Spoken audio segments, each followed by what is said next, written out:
வாசிக்கலாம். நீதிமொழிகள் 13ஆம் அதிகாரம் 12ஆம் வசனம்.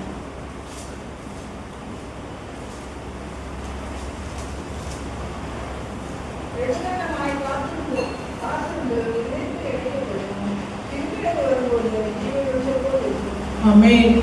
நெடுங்காலமாய் காத்திருக்குதல் இருதயத்தை இளைக்க பண்ணும், விரும்பினது வரும் பொழுது ஜீவ விருட்சம் போல இருக்கும். அல்லேலூயா. இந்த வார்த்தையை நாம் தியானிக்கும் பொழுது இதிலே கர்த்தர் நம்மோடு கூட பேச வேண்டும் என்று சொல்லி நேற்று தினத்திலே கர்த்தர் இந்த வார்த்தையை கொடுத்தார். இதிலே ஆண்டவர் இந்த காத்திருப்பு என்ற ஒரு காரியத்தை குறித்து ஆண்டவர் நம்மோடு கூட பேசுவார்கள். அல்லேலூயா.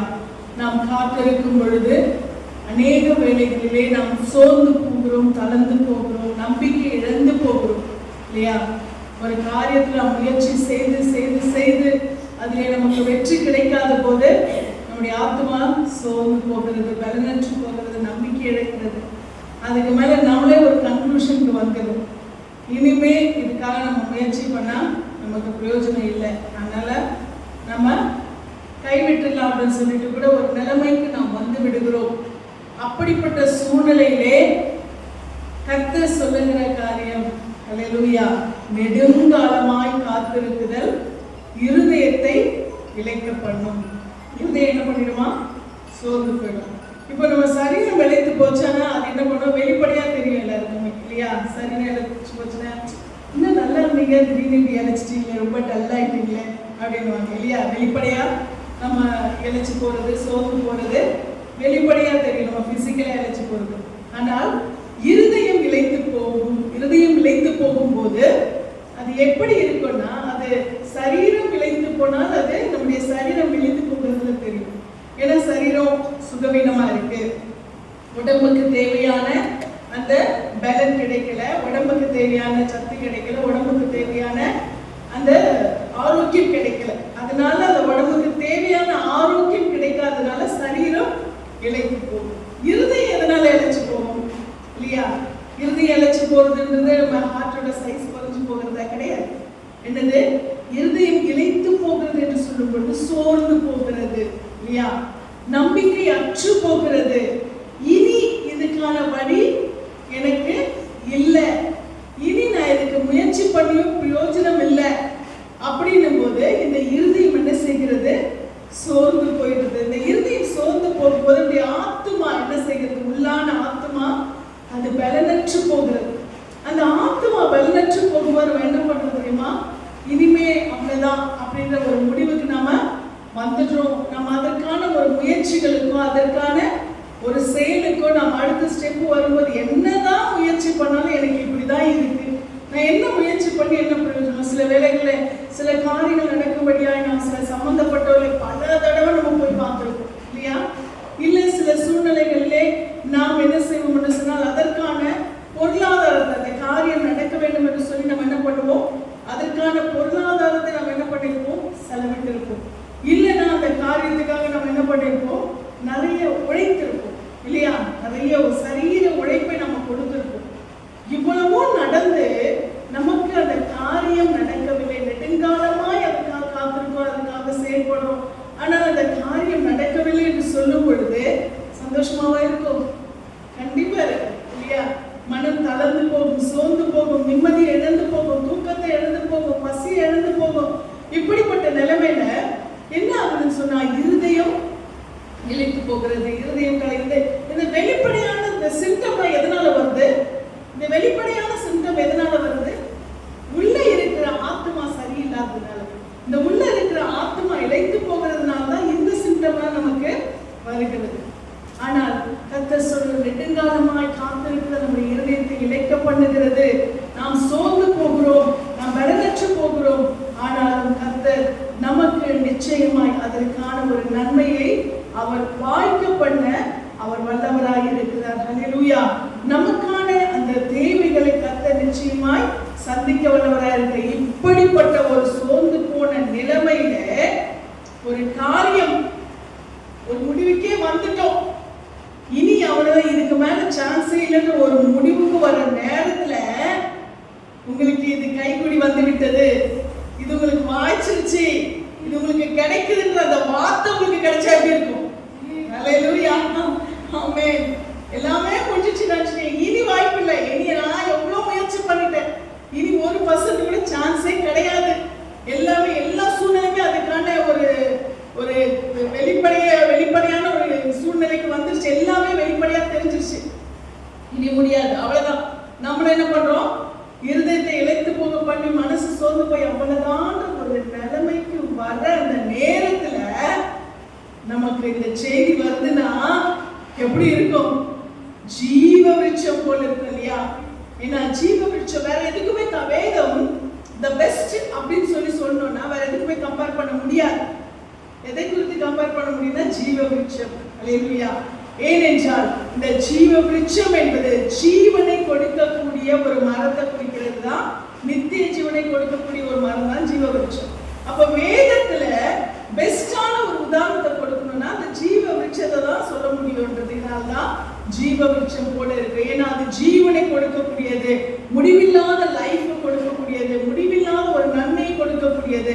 நீங்க வேதத்துல பாத்தீங்கன்னா நம்ம வேதத்துல அது 2ஆம் அதிகாரத்துல அந்த கடைசி வசனத்துல ஆண்டவர் அந்த நன்மை தீமை அறியறதுக்காண்டி அந்த ஜீவ விருட்சம் அதை உண்டாக்கி அந்த ஜீவ விருட்சத்தை மனுஷன் மீறின மனுஷன் அவன் புசிக்கும் போது அவன் என்ன பண்ணுவான்? தேவனை இனிமேல் என்ன பண்ணுவான்? அவன் தேவனை மறந்துவான்றதுக்காக ஆண்டவர் என்ன பண்றாரு? அவன் மீறி அவன் கீழ்ப்படியாத ஒரு மனிதனாய் மாறின போது அந்த ஜீவ விருட்சத்தின் அந்த போகிற ஜீவ விருட்சத்துக்கு போகிற வழியை கத்தனை பண்ணாரா? காவல் வைத்தார்னு சொல்லி நாம் பார்க்கிறோம். அதுதான் வேதத்துல நாம் அந்த ஜீவ விருட்சத்தை குறித்து பார்க்கிற அந்த உதாரணம். அப்ப இந்த ஜீவ விருட்சம் நமக்கு கிடைக்குமானால், ஜீவ விருட்சத்தை போன்ற ஒரு நன்மை நமக்கு நடக்குமானால் நாம் எப்படியா இருக்கும்? அல்லேலூயா. எப்படியா இருக்கும்? நம்ம ஒரு முடிவுக்கே வந்துட்ட பிறகு நான் முடிந்தது என்று சொன்ன நினைச்ச ஒரு காரியத்தை கர்த்தர் நமக்கு வாய்க்க பண்ணுகிறார் என்று சொன்னால் அதை காட்டிலும் நம்முடைய வாழ்க்கையில ஒரு மேன்மையான ஒரு சந்தோஷமான ஒரு காரியம் இருக்க முடியாது. எதுதான் நம்ம வேதத்துல வாசிக்கும் பொழுது கூட நாம் பார்க்கிறோம்.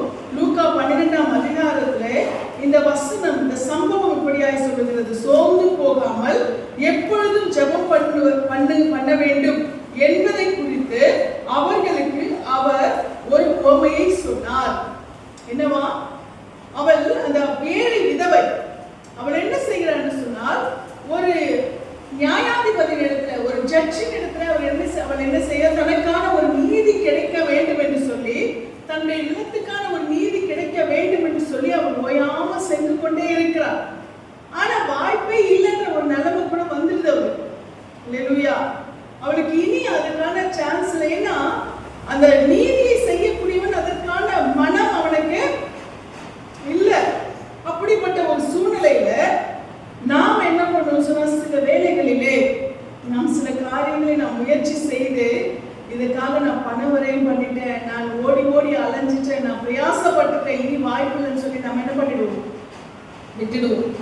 சில வேலைகள்ல, சில சூழ்நிலைகள்ல, சில அதிகாரம் படைத்தவர்கள் கூட இப்படி ஜனங்க சோர்ந்து போயிடுவாங்கன்றதுக்காக என்ன பண்ணுவாங்க தெரியுமா? அலைக்கழித்து கடைசியில் அவங்க சோர்ந்து போகிற அளவுக்கு விட்டுருவாங்க.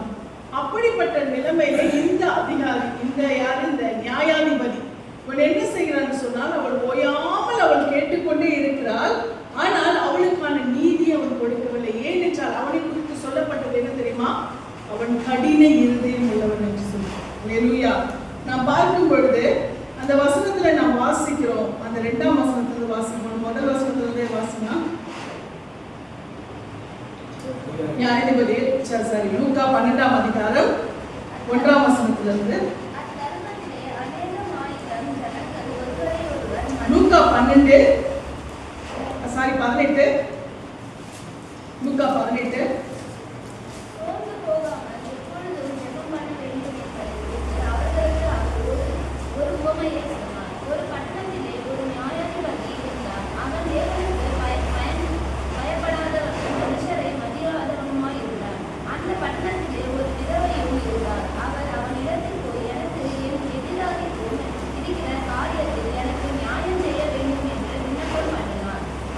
வெகு நாள் வரைக்கும் அவனுக்கு மனதினால்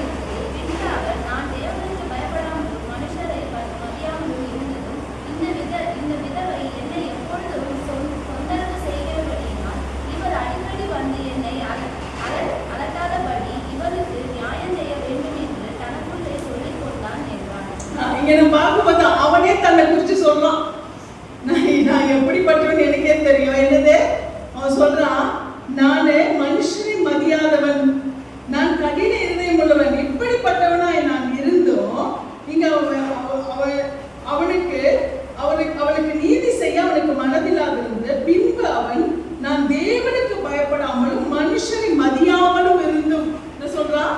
நான் தேவனுக்கு பயப்படுறவனும் கிடையாது, நான் மனுஷங்களை மதிக்கிறவனும் கிடையாது. அவனே சொல்றான், நான் அப்படிப்பட்டவன்.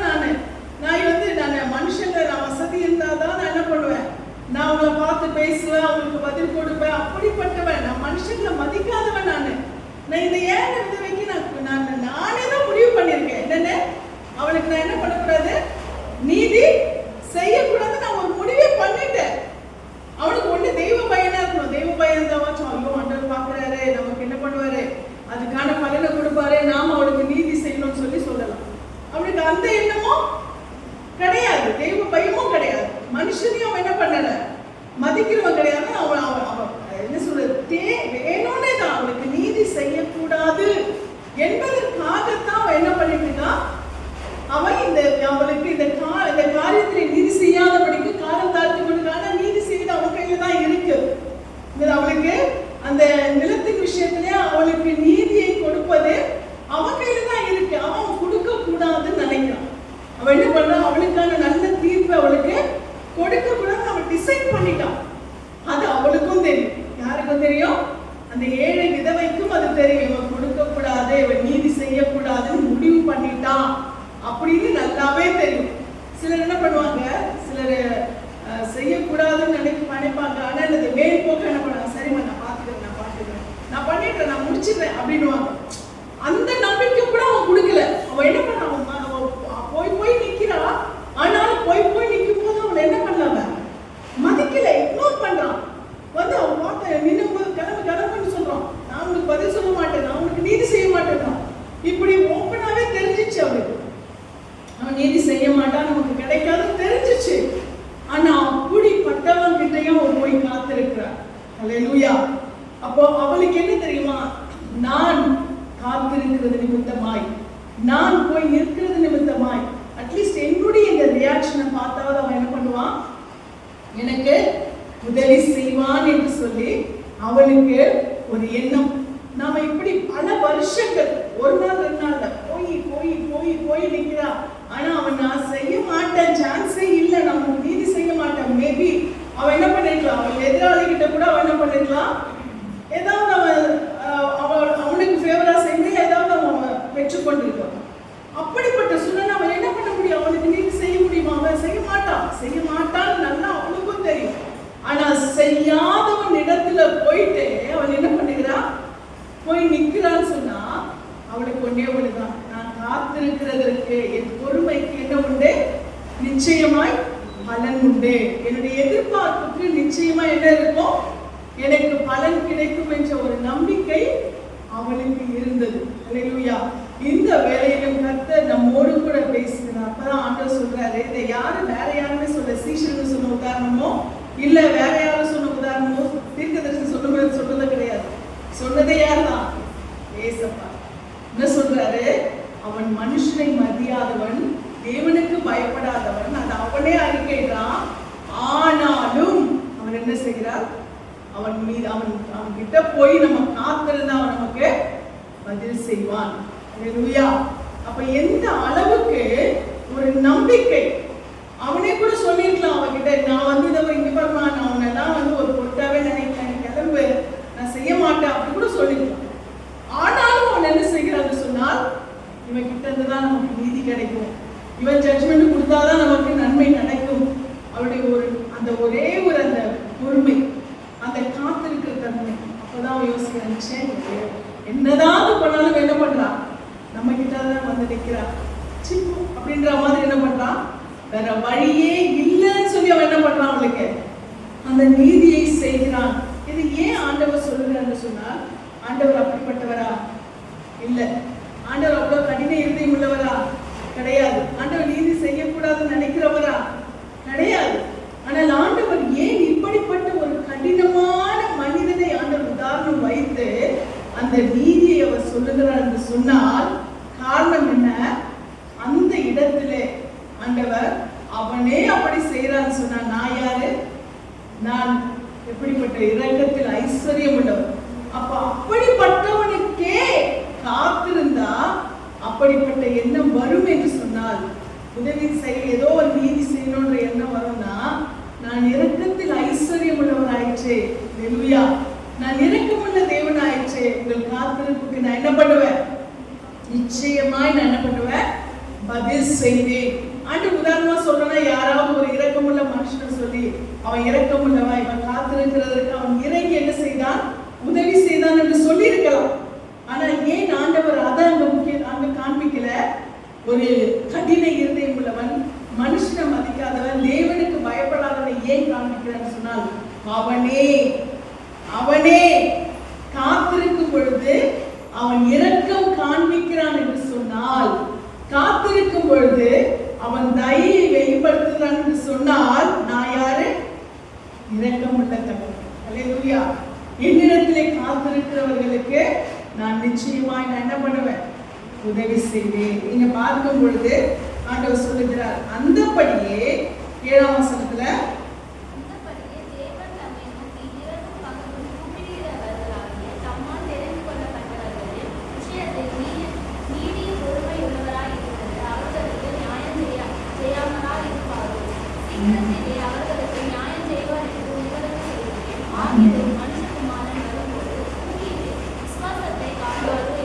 ஆமென் ஆமென். இங்க இந்த நியாயாதிபதி என்ன சொல்றான்னு சொன்னா, அந்த 5ஆம் வசனத்துல,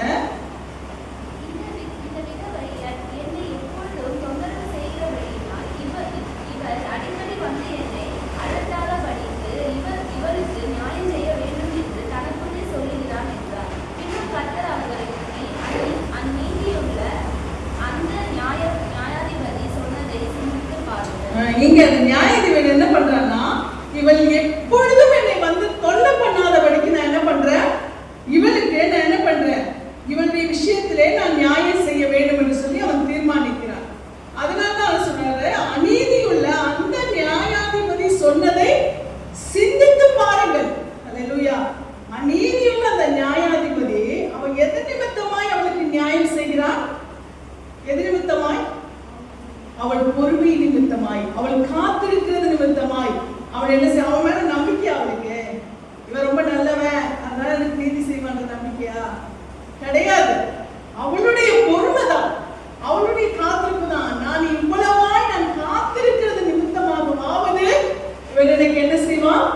நீதி செய்வான் என்ற அந்த ஒரு நம்பிக்கை. அதனாலதான் அவன் சொல்றான், இவன் வந்து என்னை போயாமல் அலட்டி கொண்டிருக்காதபடிக்கு நான் என்ன பண்றேன்?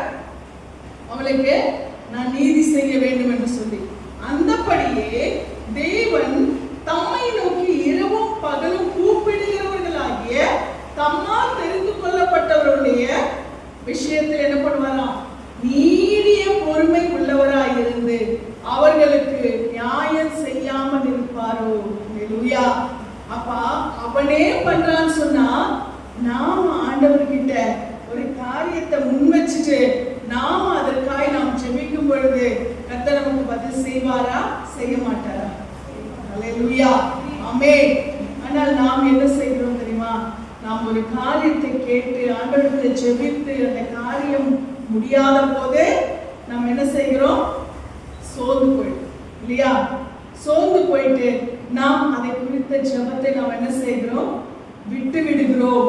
ஆனால் ஆண்டவர் சொல்லுகிறார், தம்மை நோக்கி இரவும் பகலும் கூப்பிடுகிறவர்களாகிய தம்மால் தெரிந்து கொள்ளப்பட்டவருடைய விஷயத்தில் அவர் நீடிய பொறுமை உள்ளவராக இருந்து என்ன பண்ணுவாரா? சீக்கிரத்திலே. ஹல்லேலூயா. சீக்கிரம்னா அந்த என்ன நீடிய பொறுமைன்னு சொல்லிட்டு சீக்கிரமா சொல்லியிருக்கேன். நான் இதை ஏற்கனவே இதுக்குரிய விளக்கத்தை நான் சொல்லியிருக்கேன். நீடிய பொறுமைன்னு சொல்லும்போது அந்த வெயிட்டிங், அந்த வெயிட் பண்ற அந்த டைமிங். ஆனால் அவ்வளோ காலம் வெயிட் பண்ணிட்டு ஆண்டவர் என்ன பண்ணுவாரு? அந்த டைம் வரும்போது அதுக்கப்புறம் ஒரு செகண்ட் கூட நமக்கான அந்த காரியம் தாமதிக்காது. ஹல்லேலூயா. அந்த டைம் வந்துருச்சுன்னா நம்ம காத்திருக்கிறது வேணா கொஞ்சம் லாங் ப்ராசஸா இருக்கலாம், டைம் ரொம்ப எடுக்கலாம். ஆனால் அந்த காத்திருந்த அந்த டைம், அது அந்த டைம் இவ்வளவுதான் ஆண்டவர் வச்சுட்டான்னு வச்சுக்கோங்க, அதுக்கு மேல ஒரு செகண்ட் கூட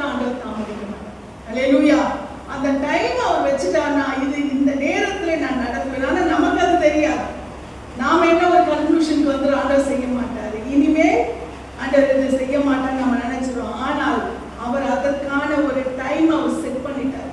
ஹல்லேலூயா.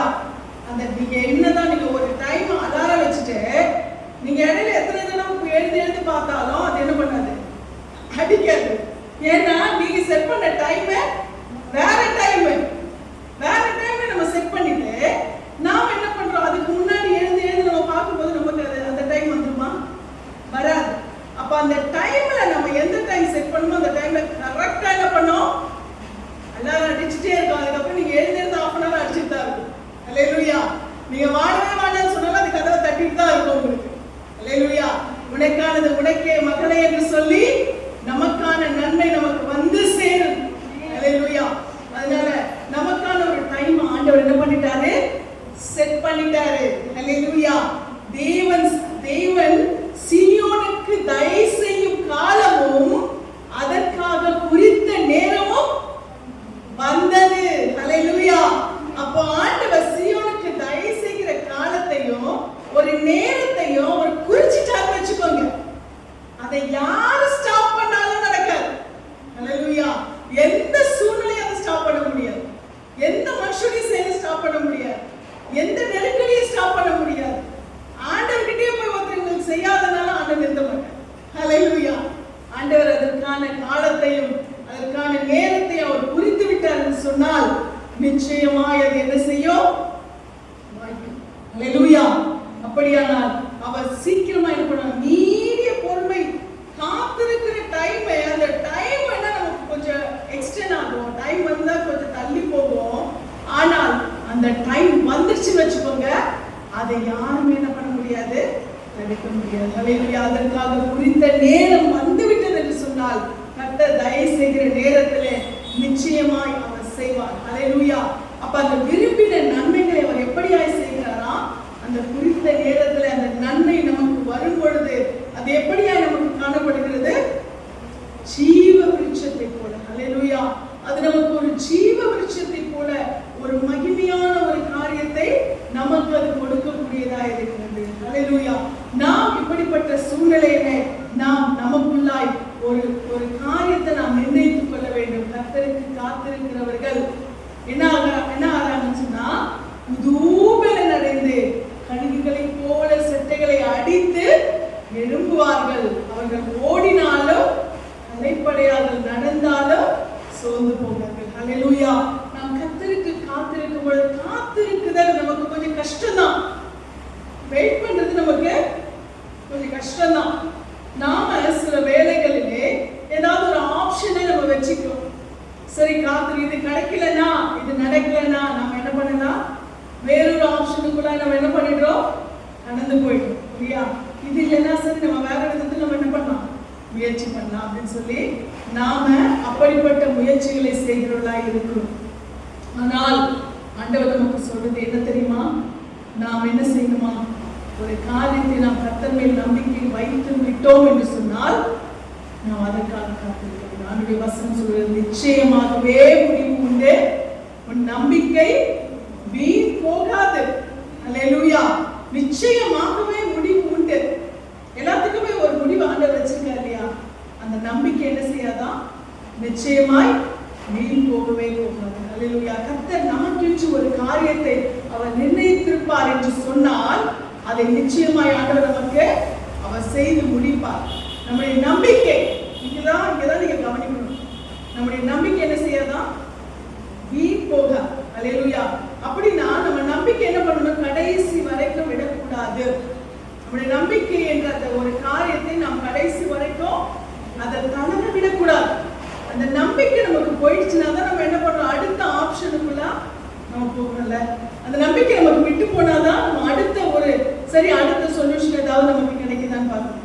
ஆனால் நம்முடைய நம்பிக்கையை நாம் தளர விடாதபடிக்கு நாம் செயல்படுவோம். ஆனால் நிச்சயமாய் நமக்கு அதற்கான பலனை கர்த்தர் அவர் கொடுக்க வல்லவராயிருக்கிறார். ஆமென். ஒரு 5 அறிவுள்ள ஒரு ஜீவன், ஒரு பறவை, அதுக்கு கூட தெரியுது காத்திருந்தால் நிச்சயமாய் நமக்கு என்ன உண்டு, பலன் உண்டு.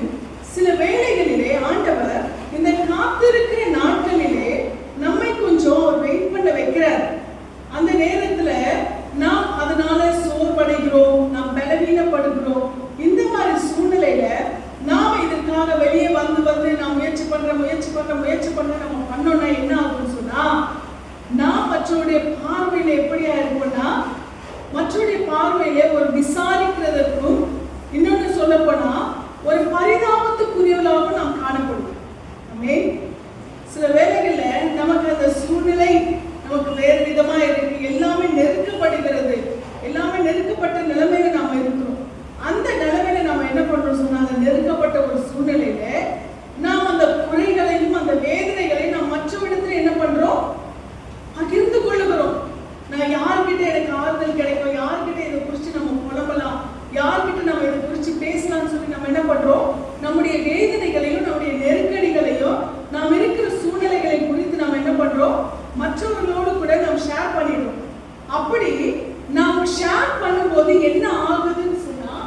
அப்படி நம்ம ஷேர் பண்ணும்போது நம்முடைய நிலைமை என்ன ஆகுதுன்னு சொன்னா, நம்ம என்ன செய்கிறோம், அந்த நேரத்துல நான் நம்முடைய குறைவுகளை மற்றவர்களுக்கு வெளிப்படுத்தி விடுவோம் இல்லையா? நம்முடைய சிறுமைகளை நாம் மற்றவர்களுக்கு வெளிப்படுத்தி விடுவோம். நான் சொல்றது உங்களுக்கு புரியுதா? நம்ம மற்றவர்களுக்கு நம்முடைய குறைவுகளையோ நம்முடைய சிறுமைகளையோ நம்முடைய இயலாமை நம்ம என்ன பண்ணிடுறோம்னா நாம் வெளிப்படுத்தி விடுவோம். நாம் இப்படி நம்முடைய குறைவுகளை நம்முடைய சிறுமைகளை நாம் மற்றவர்களுக்கு நாம் வெளிப்படுத்தி விடும்போது என்ன ஆகுதுன்னு சொன்னா, மற்றவர்களுடைய அந்த கேலி பேச்சுக்கும் மற்றவர்கள் நம்மை குறைத்து மதிப்பிடுகிறதற்கும் குறைவாய் மதிப்பிடுகிறதற்கும் என்ன ஆகிறது, அது இடம் கொடுத்து விடுகிறது. நிறைய வேளையில நாம் சிறுமைப்படும் பொழுதோ, நாம் காத்திருக்கும் பொழுதோ, நம்ம ஒரு காரியத்துக்காக காத்திருக்கும் போது அதனால நாம் குறைவுபடும் போதோ நாம் என்ன செய்கிறோம் என்று சொன்னால், அதற்காக நாம் மனிதர்களிடத்திலே நம்முடைய குறைவுகளை சொல்லிவிடுகிறோம், நம் சிறுமைகளை சொல்லிவிடுகிறோம். எனக்கு இவ்வளவு காரியங்கள் இருக்கு, எனக்கு இவ்வளவு நெருக்கடிகள் இருக்கு, எனக்கு இவ்வளவு பிரச்சனைகள் இருக்கு என்று சொல்லி நாம் என்ன செய்கிறோம் என்று சொன்னால், நம்முடைய அந்த நெருக்கடிகளை நாம் சொல்லிவிடும் போது, நம்முடைய குறைவுகளை சொல்லிவிடும் போது, நம்முடைய சிறுமைகளை சொல்லிவிடும் போது அது என்ன ஆகுது, நம்ம என்ன நோக்கத்தை நம்ம சொல்றோம்னா, நாம் அப்படி சொன்னா நமக்கு மனுஷங்க என்ன பண்ணுவாங்க, உதவி செய்வார்கள் என்று சொல்லி நாம் என்ன பண்ணிடுறோம், நாம் நினைத்து விடுகிறோம். அப்படி சொன்ன மனுஷங்க நமக்கு உதவி செஞ்சிருவாங்க, நம்ம இவ்வளோ கஷ்டத்துல இருக்கிறோம், நாம் இதுக்காக காத்திருந்து, ஃபார் எக்ஸாம்பிள் நான் இதுக்காக எனக்கு இவ்வளோ பணம் வர வேண்டியிருக்குமா, எனக்கு அது கிடைக்கல, எனக்கு கொஞ்சம் உதவி பண்ணுங்க அப்படின்னு சொல்லும் போதே உடனே அப்படியா உங்களுக்கு பணம் வரும்போது கொடுங்க உடனே எடுத்து கொடுத்துருவாங்களா? கிடையாது. அதற்கு பதிலாய் நம்ம சிறுமையாக பேசுவாங்க இல்லையா? நம்ம இழிவா தான் பேசுவாங்க. நமக்கு அந்த நன்மை நடக்கும், அதுக்கு அப்புறம் அவங்க நமக்கு அது நம்ம அவங்களுக்கு உதவி செய்யலாம், அவங்களுக்கு நன்மை நடக்க போது நம்ம உதவி செய்யலாம்னு சொல்லி உதவி செய்வாங்க. கிடையாது. இதற்கு பதிலாய் நாம் என்ன செய்கிறோம் என்று சொன்னால், நம்முடைய இயலாமையை நாம் மற்றவர்களுக்கு வெளிப்படுத்தி விடுகிறோம், நம்முடைய குறைவுகளை நாம் மற்றவர்களுக்கு வெளிப்படுத்தி விடுகிறோம், நம்முடைய சிறுமையை நாம் மற்றவர்களுக்கு வெளிப்படுத்தி விடுகிறோம். அது வரைக்கும் நம்மளை நல்லா பார்த்த கண்கள் நம்மளை எப்படி பார்க்க தெரியுமா? ஏளனமாய் பார்க்கும். அல்லேலூயா. நம்மை அற்பமாய் பார்க்கும், நம்மை குறைத்து மதிப்பிடும். அப்போ நாம் காத்திருக்கிறோம் என்று சொன்னால், எனக்கு ஆண்டவர் நீதி செய்வார், தயை செய்வார், நன்மை செய்வார் என்று சொல்லி நாம் அவரிடத்துல தான் காத்திருக்கிறோம். நாம் எந்த நிலைமையில இருக்கிறோமோ அந்த நிலைமையில நம்ம என்ன பண்ணணும், மனரம்யமாய் கர்த்தருக்கு காத்திருக்க வேண்டும். மன தைரியத்தோடு கூட என் ஆண்டவர் எனக்கு செய்வார். இந்த கழுகு பார்த்தீங்கன்னா என்ன செய்யுது தெரியுமா? அது தன்னுடைய இறகுகள் எல்லாமே என்ன பண்ணுது, உதிர்ந்து போகிறது, தன்னுடைய அழகு வளைந்து போகிறது. இதுக்கு மேல அது ஒரு இறையை கப்ப கூட அதனுடைய அழகுக்கு என்ன இல்ல, திராணி இல்ல. அந்த அழகுக்கு திராணி கிடையாது. அந்த அழகு என்ன செய்யுது, அது அப்படி வளைஞ்சிடும். அந்த இறகை பிடிக்க கூட அதுக்கு என்ன இல்ல, அந்த திராணி கிடையாது. அப்படி பறக்கிறதுக்கு அதனுடைய அழகு, அதனுடைய இறையை பிடிக்கிறதுக்கு அந்த அழகுக்கு திராணி கிடையாது. அவருடைய பறக்கிறதுக்கு, உயர பறக்கிறதுக்கு அதனுடைய சிறகுகளுக்கு என்ன இல்லை, பலன் கிடையாது. அதனுடைய சிறகுகளுக்கு பலன் கிடையாது. ஏன்னா அந்த சிறகுகளிலே இருக்கக்கூடிய அந்த இறகுகள் தான் அதுக்கு சப்போர்ட். அந்த இறகுகள் தான் என்ன ஆகுது, எல்லாமே உதிர்ந்து போகிறது, அதனுடைய பலன் குறைந்து போகிறது. அப்ப அது போயிட்டு இன்னொரு பலனுள்ள பறவை கிட்ட போயிட்டு, எனக்கு நீ என்ன பண்ணு, எனக்கு என்னால முடியல, என்னால இறைய எடுக்க முடியாது, என்னால உயர பறக்க முடியாது, என் கண் பார்வை மறைஞ்சு போச்சு, என்னுடைய இறைகள் பலனற்று போச்சு, என்னால உயர பறந்து என்னுடைய இறையை நான் பார்த்து எடுக்க முடியாது, அதனால நீ எனக்கு என்ன பண்ண, கொஞ்சம் இறப்பண்ணு கேக்குதா? எங்கேயாவது அப்படி கல்வியுடைய தன்மையை குறித்து போட்டிருக்கா? நீங்க அவருடைய சரித்திரத்தை பாருங்க. நெவர். என்ன பண்ண தெரியுமா? கொஞ்சமும் தன்னுடைய தன்மானத்தை விட்டு கொடுக்காது. அது என்ன செய்ய தெரியுமா? என்னுடைய இறகு உதிர்ந்து போகலாம், என்னுடைய அழகு வளைந்து போகலாம், எனக்கு இறையை கவரக்கூடிய பலனற்று போகலாம், ஆனாலும் நான் விட்டு கொடுக்க மாட்டேன். என்னுடைய இறகு முளைக்கிற வரைக்கும், எனக்கு புது இறகுகள் வருகிற வரைக்கும், எனக்கு பலன் கிடைக்கிற வரைக்கும், என்னுடைய அழகு அந்த வளைந்து போன அழகை என்ன பண்ணுமா, அது தானாக உடைத்துக் கொள்ளுமா.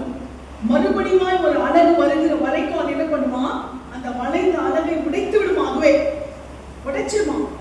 என்ன பண்ணுவாங்க, அதெல்லாம் செஞ்சுட்டு அது என்ன பண்ணுமா, ஒரு கண்மலையோட அந்த மரத்துல போயிட்டு தன்னை மறைத்து வைத்துக் கொள்ளுவோம். யாரும் என்ன பார்க்க கூடாது, இந்த நிலைமையில யாரும் என்ன பார்க்க கூடாது, யாரும் என்ன அண்டர் எஸ்டிமேட் பண்ணிடக்கூடாது, என்னை சிறுமையா நினைத்து விடக்கூடாது. என்னுடைய தன்மானத்தை ஒரு நாள் நான் விட்டுக் கொடுக்க மாட்டேன், என்னுடைய சுயமரியாதை நான் விட்டுக் கொடுக்க மாட்டேன். நான் கம்பீரமா பறந்த ஆளு, நான் உயர பறந்த ஆளு, நான் உயர எழுப்பின ஆளு. நான் இப்போ என் இறகுகள் உதிர்ந்த நிலைமையோ, என் அழகுகள் வளைந்த நிலைமையோ, எனக்கு இறை கவர முடியாத நிலைமையோ, என் பலனற்ற நிலைமையை நான் வெளிப்படுத்தினா, என்னை கம்பீரமாய் பார்த்த மற்ற பறவைகள் என்னை எப்படி பார்க்கும்? அற்பமாய் பார்க்கும், என்னை ஏளனப்படுத்தும், என்னை குறைவாய் பேசும். என்ன நான் அந்த நிலைமைக்கு நான் காண்பிக்க மாட்டேன். எனக்கு ஒரு டைம் வரும், அல்லேலூயா. அந்த டைம் வர வரைக்கும் நான் என்னை ஒளித்து வைத்து நான் காத்திருப்பேன். என்னுடைய சிறுமையை நான் காண்பிக்க மாட்டேன், என் குறைவை நான் காண்பிக்க மாட்டேன், என் இயலாமையை காண்பிக்க மாட்டேன், என் இல்லாமையை நான் காண்பிக்க மாட்டேன். ஆமென். ஒரு பழமொழி அழகா சொல்வாங்க, கெட்டாலும் மேன்மக்கள் மேன்மக்களே, சங்கு சுட்டாலும் மென்மை தரும். என்ன அர்த்தம் தெரியுமா? கெட்டா கூட மேன்மக்கள் தன்னுடைய அந்த டிக்னிட்டியை விட்டு கொடுக்க மாட்டாங்க. அது பெருமை கிடையாது, அவங்களுக்குரிய ஒரு தன்மானம். அல்லேலூயா. அவங்களுக்குரிய ஒரு தன்னம்பிக்கை, அதை என்னைக்கு விட்டு கொடுக்க மாட்டாங்க. கெட்டா கூட தங்களை சிறுமையில காண்பிக்க மாட்டாங்க. யாருக்கிட்டையும் தான் இறங்கினதை யாருக்கு என்ன பண்ண மாட்டாங்க, காண்பிக்க மாட்டாங்க. எப்படி அந்த சங்கு நீங்க சங்கை எத்தனை வாட்டி சுட்டாலும் சங்கு என்ன பண்ணுவாங்க, சுட்டுதான் என்ன பண்ணுவாங்க, சுண்ணாம்பு வரும். ஆனா சுண்ணாம்பை எதுக்கு பயன்படுத்துறாங்க? வெண்மைக்கு. பொதுவா ஒரு பொருளை சுட்டா என்ன ஆகும்? அது கருப்பாகும் இல்லையா, கருத்து போகும். ஆனால் இந்த சங்கு சுட்டால எப்படி இருக்குமா? வெள்ளையாதான் இருக்குமா? அல்லேலூயா. அதை எவ்வளவு சுட்டாலும் அது தன்னுடைய நிறத்தை மாற்றிக்கொள்ளாது, அதனுடைய வெண்மை தன்மை அது என்ன பண்ணாதான், மாற்றிக்கொள்ளாது. அதே போலதான் அல்லேலூயா. கெட்டாலும் மேன்மக்கள் மேன்மக்களை எந்த நிலைமையில இருந்தாலும் நாம் என்ன செய்யணும்? எந்த விதத்துல நம்முடைய சூழ்நிலையை மனுஷங்க மத்தியில விட்டு கொடுக்க கூடாது. அல்லேலூயா. மனிதர்கள் மத்தியில நாம் குறைவுபட்டவர்களை காண்பிக்க கூடாது. எந்த விதத்துல மனுஷங்க முன்னாடி போய் நாம் நிற்க கூடாது. நான் சிறுமைப்பட்டிருக்கிறேன், நான் குறைவுபட்டிருக்கிறேன், நான் இப்படி இருக்கிறேன் அப்படி இருக்கிறேன். அடுத்த நிமிஷமே அந்த கண்கள் யாராலும் அந்த கண்கள் நம்மை வேறு விதமாய் பார்க்கும். அல்லேலூயா. நம்மை அற்பமாய் பார்க்கும், நம்மை சிறுமையாய் பார்க்கும். அல்லேலூயா. இந்த வேலை கூட ஒன்னே ஒண்ணுதான். நம்ம வீட்டுல சிறுமப்பட்டா கூட ஒரு தேவ மனுஷன் ஒரு உதாரணம் சொல்வாரு. என்னன்னு சொன்னா, உங்க வீட்டுல மீன் வாங்க காசு இல்லையா, ஒரு துண்டு கருவாடு வாங்க, 5 ரூபாய்க்கு ஒரு துண்டு கருவாடு வாங்கி அதை என்ன பண்ணுங்க, மசாலா போட்டு அதை தவால வச்சு நீங்க மீன் வறுக்கிற ஸ்மெல் அக்கம் பக்கம்லாம் காட்டுங்க. இது நான் சொல்லல, ஒரு தேவ மனுஷன் சொன்னது. ஏன்னா நீங்க எந்த நிலைமையிலும் நீங்க இறங்கி இருக்கிறதை காண்பிக்க கூடாது. அல்லேலூயா. அப்படியானால் என்னது, மனுஷர்கள் நாம் சிறுமைப்படும் போது நம்முடைய தலையிலே ஏறி போவார்கள். அல்லேலூயா. இந்த கழுகின் தன்மை எனக்கு ரொம்ப பிடிச்சாது. அது ஒருவேளை அது மாமிச பட்சணியா கூட இருக்கலாம், அது இறை கவருகிற ஒரு தூயலான ஒரு பறவையா கூட இருக்கலாம். ஆனா அதனுடைய அந்த குணாதிசயம் எனக்கு ரொம்ப பிடிக்கும். அவருடைய டிக்னிட்டி, அது தன்னை ஒரு நாள் விட்டு கொடுக்காது. அல்லேலூயா. அதை தன்னை ஒரு நாளும் என்ன பண்ணாது, அது சிறுமைப்படுத்துகிற நிலைமையில காண்பிக்காது. தன் நிலைமை குறைவுபட்டுச்சா உடனே ஓடி போய் கழுகு என்ன செய்யுமா, அந்த கண்மலை வெடிப்பிலே தன்னை மறைத்துக் கொள்ளும். யாரு கணுக்கப்படாது. என் டைம் வரும்போது நான் பார்த்துக்கிறேன். அது வரைக்கும் நான் என்ன பண்ண மாட்டேன், யாருக்கும் கொண்டு வெளிப்பட மாட்டேன். நான் பட்டினியா கிடந்தாலும் நான் என்ன பண்ணுவேன், என்னுடைய அந்த மதிப்பை நான் காப்பாற்றுவேன். அல்லேலூயா. அது வரைக்கும் அது தன்னை என்ன பண்ணுவோம், மறைத்து வைத்து அது என்ன செய்கிறதா, அந்த புது இறகுகள், அந்த புது அழகுகள், அந்த புது பலன் வெளிப்படும் போது எழுந்துக்குமா பாருங்க. அல்லேலூயா. எழுந்து உயர பறந்து வந்துட்டா நான் பலனோட. ஆமென். கர்த்தருக்கு காத்திருக்கிறவர்கள். நாம யாருக்கு காத்திருக்கிறோம்?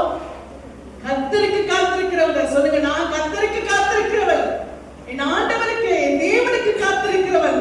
எனக்கு என் ஆண்டவர் புது பலனை கொடுப்பார். அல்லேலூயா.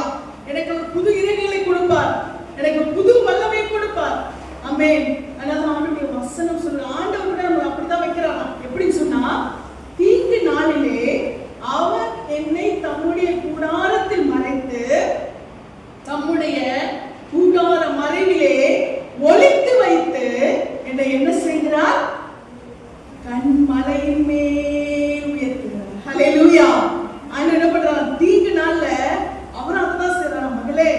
உனக்கு ஒரு சிறுமை வந்துச்சா, மனுஷங்க முன்னாடி நீ சொல்லிட்டு இருக்காத, மனுஷங்க முன்னாடி அதை காட்டாத. நான் மறைச்சு வைக்கிறேன், நான் உன்னை பாதுகாக்கிறேன். கொஞ்ச நாள் உன் சிறுமையை நீ மறைச்சு ஒழித்துரு. சிறுமையை மறைச்சு நீ அமைதியாயிரு. யார்கிட்டயும் போய் குறை சொல்லிட்டு இருக்காத, யார்கிட்டயும் போய் குறைய பேசிட்டு தேவையில்ல மனுஷங்க கிட்ட சொல்லாத, என்கிட்ட சொல்லு, நான் இருக்கேன். நான் உன்னை எந்த நேரத்துல உயர்த்தணுமோ அந்த நேரத்துல உயர்த்துவேன். அல்லேலூயா. தீங்கு நாளில நான் உன்னை ஏன் மறைச்சு வைக்கிறேன் தெரியுமா? என் கூடார வரையில நான் ஏன் உன்னை ஒளிச்சு வைக்கிறேன் தெரியுமா? உன்னை அப்படியே காணாம போகிறதுக்கா? எதுக்கு தெரியுமா? உன்னை கண்மலையின் மேல் இருக்கிறது. அல்லேலூயா. உன்னை நான் கண்மலையின் மேல் உயர்த்துகிறதற்கு. அதனால எந்த நிலைமையிலும் எந்த மனிதர்களும் அந்த குறைகளை நாம் சொல்லி நம்ம ஆறுதலை தேடவே முடியாது மனுஷன் கிட்ட. நீங்க நினைச்சிட்டு இருக்கீங்களா மனுஷன் கிட்ட சொன்ன ஆறுதல் கிடைக்கும்னு? அது இன்னொரு மனுஷனுக்கு காதுக்கு போகும், இன்னொரு அடுத்த காதுக்கு போகும். உடைய ஆவிக்குரிய தாயாய் நான் சொல்லுகிறேன். ஆமென். தேவனுடைய பிள்ளைகள், தேவனுடைய சபை ஒரு நாள் யார் முன்பாக என்ன பண்ணக்கூடாது? வெட்கப்படக்கூடாது. அல்லேலூயா. ஆண்டவர் நிச்சயமாய் நம்மை உயர்த்துகிறவராய் இருக்கிறார். நம்முடைய குறைகளை, நம்முடைய வேதனைகளை சொல்ல வேண்டிய ஒரே இடம் எங்க தெரியுமா? ஆண்டவருடைய சமூகம். அல்லேலூயா. ஆண்டவர் நம்மை நிச்சயமாய் நடத்துவார். இன்னைக்கு நமக்கு இல்லைன்னா இன்னைக்குரியதை நம்ம வச்சுக்கிட்டா ஆண்டவருக்கு நன்றி சொல்லணும். ஆண்டவரே என்னை நீங்க உயர்த்துவீங்க, ஆனா விடக்கூடாது, அவரை விடக்கூடாது. ஆண்டவர் சொல்லிட்டார்ல, அந்த நியாயாதிபதி அநீதி நிறைஞ்சவன், அவனே இவன் ஓயாம டார்ச்சர் கொடுக்குறா, கேட்கிறா. அப்ப நம்ம கேட்க முடியும், எங்க கிடைக்குமோ அங்கதான் கேட்கணும். அல்லேலூயா. அவர் நம்மளுடைய பிரச்சனைகளை மற்றவங்கிட்ட சொல்லுகிற தேவன் அல்ல, அதுக்கு சொல்யூஷன் தான் கொடுப்பார். அல்லேலூயா. அப்ப நம்ம எங்க கிடைக்குமோ அங்க நம்ம விடக்கூடாது, அங்க அவரை சும்மா விடக்கூடாது, அவரை டார்ச்சர் கொடுத்துட்டு தான் இருக்கணும். எனக்கு நீங்க செய்யுங்க, உங்களை தானே நம்பி இருக்கேன், உங்க பிள்ளை தானே நானு, எனக்கு செய்யுங்க, எனக்கு கொடுங்க, என்னை நடத்துங்க, நான் உயர பறக்கணும், எனக்கு அந்த நன்மைகளை செய்யுங்கன்னு சொல்லி நாம என்ன பண்ணணும்? அவர்கிட்ட கேட்கலாம், அதிகாரமா கேட்கலாம். நம்ம தகப்பனவர் இல்லையா, நம்முடைய தேவன்.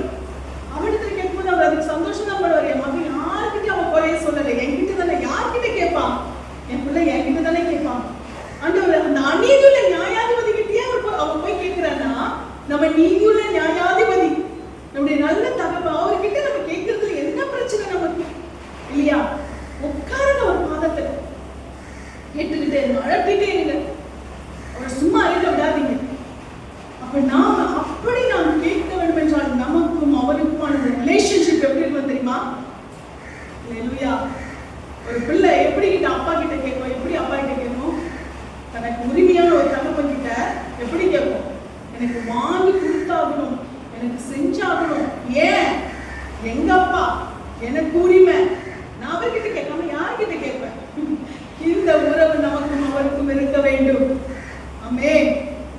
இந்த உறவு நமக்கும் அவருக்கும் இருக்குமானால் நாம் அவரிடத்தில் அதிகாரமாய் கேட்க முடியும், தைரியமாய் கேட்க முடியும். காத்திருக்கும் பொழுது நிச்சயமாய் நம்முடைய தகப்பன் நமக்கு எல்லாவற்றையும் அவர் செய்ய வல்லவராய் இருக்கிறார். அல்லேலூயா. இந்த வேளையிலே நாம் நெடுங்காலமாய் காத்திருக்கிறோம். நம்முடைய இருதயம் இழைத்து போகிறது. காத்திருக்குதல் மிகுந்த வேதனை கொடுக்கிறது, சமாதானத்தை இழக்க செய்கிறது, நம்மை சிறுமைப்படுத்துகிறது. ஆனாலும் நான் யார்கிட்ட காத்திருக்கேன்? மனுஷன்கிட்டே காத்திருக்கேன் இல்ல. ஒரு மனுஷன் ஒரு உதவி செய்யறவான்னு சொன்னா அவன் 4 மணி நேரம் 5 மணி நேரம் தாமதப்படுத்தினா கூட நாம் அவனுக்காக காத்திருக்கிறோம்ல. நம்பிக்கை இல்லாத அவன் கொடுப்பானா கொடுக்க மாட்டான்னு கூட தெரியாது, அவன் சொல்லிட்டான். ஆனா என்னது, போயிட்டு நாளைக்கு வாங்க கூட சொல்லலாம். ஆனாலும் என்ன செய்கிறோம்? அந்த மனிதனிடத்திலே சென்று நாம் என்ன செய்கிறோம்? நாம் காத்திருக்கிறோமே. நமக்கு அஷூரன்ஸ் உள்ள ஒரு இடம், நமக்கு வாக்கு பண்ணின ஒரு இடம், நமக்கு கண்டிப்பா கொடுப்பேன்னு சொல்ற ஒரு இடம், அங்க காத்திருக்கிறதுல என்ன தப்பு? அல்லேலூயா. அவரிடத்துல நாம் காத்திருக்கும் பொழுது நிச்சயமாய் கர்த்தர் நம்முடைய காரியங்களை அவர் வாய்க்க பண்ண வல்லவராய் இருக்கிறார். அல்லேலூயா. ஆண்டவர் நிச்சயமாகவே இந்த வேளையிலே நம்மோடு கூட பேசின இந்த காரியங்களை நாம் விசுவாசிப்போம், நாம் நம்பிக்கை வைப்போம். அல்லேலூயா. கர்த்தர் நிச்சயமாய் நம்பிக்கை உடையவர்களை அவர் கைவிடவே மாட்டார். அல்லேலூயா. கர்த்தர் மேல் நம்பிக்கை வைத்து கர்த்தரையே நம்பிக்கையாக கொண்டிருக்கிற மனுஷன் யாரா? அல்லேலூயா. அப்போ அவர் மேல் நம்பிக்கை வைத்து அவரே நம் நம்பிக்கையாய் கொண்டிருப்போம். நிச்சயமாய் நம்மை பாக்கியமுள்ள ஜனங்களாய் அவர் மாற்றுவார். இந்த வேளையிலும் நமக்கு கர்த்தர் பேசின இந்த வார்த்தைகளின்படியாய் நெடுங்காலமாய் காத்திருக்குதல் நமக்கு ஒரு இருதய இளைப்பை கொடுத்தாலும் நாம் எதை விசுவாசிக்க வேண்டும்? எனக்கு ஜீவ விருட்சம் போன்ற ஒரு நன்மையை கர்த்தர் கொடுப்பார். அல்லேலூயா. விரும்பினதை கர்த்தர் எனக்கு என்ன செய்வார்? அவர் நிச்சயமா எனக்கு வாய்க்க பண்ணுவார். நீங்க எதை விரும்புகிறீர்களோ, நீங்க எதை எதிர்பார்த்திருக்கிறீர்களோ, நீங்க எதை நம்பிக்கையாய் கொண்டிருக்கிறீர்களோ அதிலே உறுதியாயிருங்கள். அல்லேலூயா. அதிலே உறுதியாய் தரித்திருங்கள், அதிலே விசுவாசமாய் காத்திருங்கள். கர்த்தர் நிச்சயமாய் நீங்கள் விரும்பினதை செய்வார். அல்லேலூயா.